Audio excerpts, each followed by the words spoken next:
Hello बच्चों, स्वागत है आपका एक बार फिर आपके अपने यूट्यूब चैनल फिजिक्स की आत्मा पर।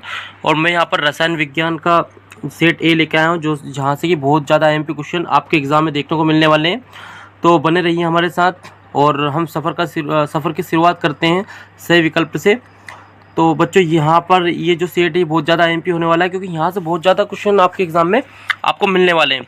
मैं आपको सेट ए और सेट बी में यहाँ पर दो भाग में मैं आपके दो पेपर उपलब्ध करवाऊंगा। ये दो पेपर आपको करके जाना है। ओके, तो सबसे पहले हम बात करते हैं यहाँ पर सही विकल्प में, परमाणु के कक्षकों में इलेक्ट्रॉनों का भरना किन नियमों के आधार पर होता है। तो बच्चों ये हुंड का नियम होता है, ठीक है, पावली के नियम से भी होता है, अफबाव के नियम से होता है। तो इसका जो राइट आंसर आने वाला है उपरोक्त तो सभी आएगा आपका। इसके बाद हम बात करते हैं अगले क्वेश्चन की। आवर्त सारणी में क्षैतिज पंक्ति को क्या कहा जाता है। तो आवर्त सारणी में जो क्षैतिज पंक्ति होती है उनको हम क्या कहते हैं, आवर्त कहते हैं। क्या कहते हैं, आवर्त कहेंगे। ओके, अगला क्वेश्चन है, आप भी आपके क्वेश्चन मिलाते जाइए, आंसर मिलाते जाइए, आप कौन कौन से सही करते हैं। अगला क्वेश्चन आपका, प्रोटॉन दाता को कहा जाता है। तो प्रोटॉन दाता जो होते हैं उनको आपको याद होगा क्या कहा जाता है, उनको अम्ल कहा जाता है। क्या कहा जाता है, अम्ल कहा जाता है। अगले क्वेश्चन की तरफ हम बढ़ते हैं। तो अगला क्वेश्चन आपका क्या है, यहाँ पर हमको ऑक्सीकरण संख्या निकाल कर बताना है। ठीक है, अच्छा, ऑक्सीकरण संख्या किस प्रकार से निकल जाती है आपको पता होगा। तो मैं यहाँ पर बताता हूँ, KMnO4 में अपने एमएन की ऑक्सीकरण संख्या निकालना है। तो ऑक्सीकरण संख्या वाला क्वेश्चन भी बहुत बार पूछा जाता है, तो आपको ध्यान रखना है। तो जैसे मैं यहीं पे सोल्व कर लेता हूँ। जिसकी हमको ऑक्सीकरण संख्या निकालना है उसको एक मानिए, के की हमको पता है +1 ऑक्सीकरण संख्या होती है। ठीक है, ऑक्सीकरण अवस्था की क्या होती है +1, प्लस फिर एमएन को हमने x माना है, फिर प्लस ऑक्सीजन पर -2 होता है, इंटू नीचे लिखा है 4, और इनके बराबर में क्या आएगा, तो इनके बराबर में 0 आएगा। क्या आएगा, 0, क्योंकि इस पर कोई भी चार्ज नहीं है। तो यहाँ पर +1 तो आपका ऐसा कैसे ही, ओके, +1 + x और ये हो जाएगा -4 दूनी 8 बराबर 0। तो यहाँ पर -8 में से यदि +1 आप जब जाएगा तो क्या बचेगा -7। तो ये बराबर को उधर जाके क्या हो जाएगा, x - 7 बराबर 0 रहेगा, और बराबर को उधर जाकर x का मान कितना निकल जाएगा, +7 निकल जाएगा। तो बहुत ईजी तरीके से आप ऑक्सीकरण संख्या निकाल सकते हैं। ओके, हमने ऑक्सीजन संख्या का एक वीडियो भी बना रखा है, वहाँ पे जाके आप देख सकते हैं ऑक्सीजन संख्या किस प्रकार से ज्ञात करते हैं। अगले क्वेश्चन की तरफ बढ़ते हैं हम। आवर्त सारणी के दूसरे आवर्त में कुल कितने तत्व होते हैं। तो आवर्त सारणी जो होती है उसके जो दूसरा जो आवर्त होता है उसमें टोटल जो तत्व होते हैं वो कितने होते हैं, तो 8 होते हैं। कितने होते हैं, 8 होते हैं। आपको पता होगा 2, 8, 8, 18, फिर 18, 32 का जो नियम होता है अपने पता है टोटल आवर्त कितने थे, 7। तो ये फर्स्ट आवर्त है, फिर ये सेकेंड, ये थर्ड, ये फोर्थ, ये फिफ्थ, ये 6 और 7। तो बच्चों इस प्रकार यहाँ से क्वेश्चन बनता है। तो आपको पता होना चाहिए कि पहले आवर्त में 2 होते हैं, दूसरे आवर्त में 8, फिर तीसरे में भी 8 होते हैं, चौथे में 18, ऐसे ये नियम चलता है। तो सिंपल तरीके से मैंने आपको बता दिया कि दूसरे तत्व में कितने आवर्त होने वाले हैं, तो 8 होंगे। ओके, समझ गए होंगे आप। तीसरे की तरफ चलते हैं, अगले क्वेश्चन की तरफ। 6 क्वेश्चन है आपका, पैराफिन को कहा जाता है। तो वेरी आईएमपी है ये। पैराफिन को हम एल्केन के नाम से जानते हैं। किसके नाम से जानते हैं, एल्केन के नाम से। आपका राइट आंसर होगा एल्केन। ओके, अब बढ़ते हैं हम रिक्त स्थान की तरफ। तो रिक्त स्थान भी देख ली यहाँ पर, इसको थोड़ा छोटा कर लेते हैं। ओके, रिक्त स्थान यहाँ पर 6 नंबर के आ सकते हैं आपके। तो फिलिंग द ब्लैंक्स देखिए, यहाँ पर पहला क्वेश्चन है आपका, इसमें रासायनिक अभिक्रिया में जो क्रियाकारक कम मात्रा में उपस्थित रहकर उत्पाद की मात्रा को सीमित कर देता है उसे हम क्या कहते हैं, सीमांत अभिकर्मक। क्या कहा जाता है उसको, सीमांत। ओके, सीमांत अभिकर्मक हम कहेंगे। तो इजी याद रखना, इसकी परिभाषा भी पूछी जा सकती है। क्वेश्चन सेकेंड, यहाँ पर नाभिक में उपस्थित प्रोटॉन एवं न्यूट्रॉन को क्या कहा जाता है। तो इनको कहा जाता है न्यूक्लियन। क्या कहा जाता है, न्यूक्लियन। ओके, मैंने लिख दिया यहाँ पर न्यूक्लियन, आप याद रखना न्यूक्लियन। ओके, तो अब बढ़ते हैं हम तीसरे क्वेश्चन की तरफ।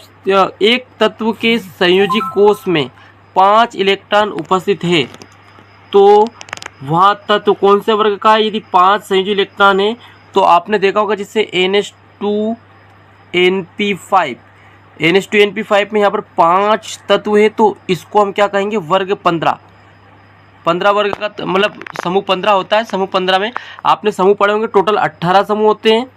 कितने समूह होते हैं, 18। तो 15वां जो समूह होता है उसमें हमको यहाँ पर NP5 होता है। ओके, 5 इलेक्ट्रॉन होते हैं, सॉरी 5 का पूछा इन्हें, तो यहाँ पर NP3 रहेगा। क्या रहेगा, Np3, क्योंकि 2 इलेक्ट्रॉन ये और 3 ये, टोटल हो जाएंगे 5। Np5 को तो 17 समूह कहेंगे, यहाँ पर 15 समूह किसको कहेंगे, NH2Np3 को।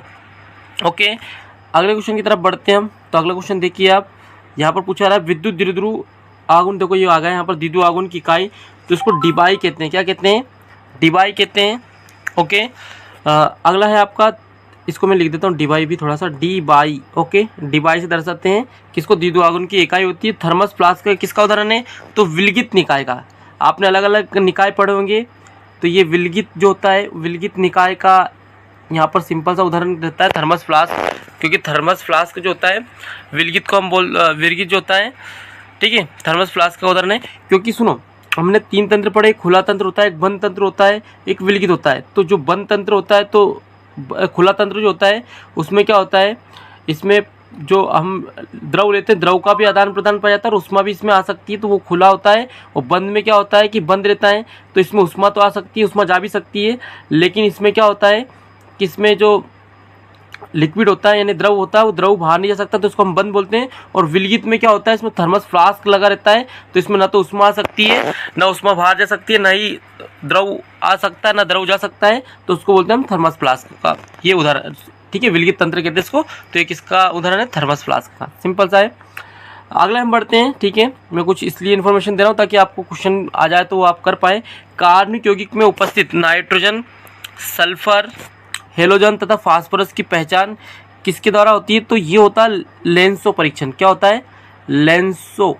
ओके, यहाँ पे बिंदी लगी, लेंसो परीक्षण जो होता है, लेंसो परीक्षण लिख लेना इसको पूरा, कि कार्बनिक यौगिक में उपस्थित जो नाइट्रोजन, सल्फर, हेलोजन तथा फास्फोरस की जो पहचान होती है वह लेंसो परीक्षण से होती है।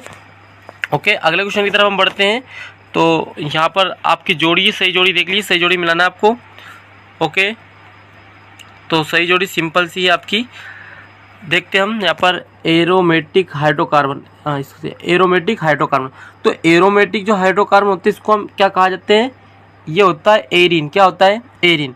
दूसरा देखिए आप, समपरमाणुक अणु की ऑक्सीजन संख्या, जो समपरमाणु मतलब एक जैसे, जैसे H2 N2 एक जैसे जो होते हैं, उनकी जो ऑक्सीजन संख्या होती है तो वो होती है 0। क्या होती है, 0। तो ये दूसरे का एक आंसर रहेगा आपका। ओके, तीसरे की तरफ हम बढ़ते हैं। तो तीसरा देखिए आप, तीसरा आपका वर्ग 16 का समान इलेक्ट्रॉनिक विन्यास। तो यहाँ पर देखो इलेक्ट्रॉनिक विन्यास वाला पॉइंट एक ही है, NH2Np1-6। देखो वर्ग 16 है। ओके, 1 से 6 तक होता है इसमें। सॉरी, यहाँ पर गलत छपा हुआ है, इसका आप करेक्शन कर लेना। इसमें आएगा NH2 और Np4 होगा। ओके, क्योंकि 15 में हमने पढ़ा था Np3 होता है, तो 16 में Np4 रहेगा, 17 में Np5 और 18 जो रहेगा आपका Np6। ओके, सिंपल सा है। फिर अगला आपका तंत्र की अवस्था का मापन। तो तंत्र की अव्यवस्था का मापन, अव्यवस्था मतलब जब अव्यवस्था की बात जब भी आएगी तो वहाँ पर एंट्रोपी आएगी। क्या आएगी, एंट्रोपी। तो लगा लेना आप। फिर हाइड्रोजन स्पेक्ट्रम। तो हाइड्रोजन स्पेक्ट्रम आपने पढ़ा होगा रेखीय, ठीक है, इसमें रेखीय हाइड्रोजन स्पेक्ट्रम के बारे में पढ़ा था आपने। ओके, तो जोड़ी आपने मिला ली होगी, ठीक है। अगले क्वेश्चन की तरफ हम बढ़ते हैं। तो सबसे पहले देखिए आप, सत्यासत्य की तरफ चलते हैं। तो इसमें पहला है, विलायक के 1 kg में उपस्थित विलय के मोलों की संख्या को मोललता कहा जाता है।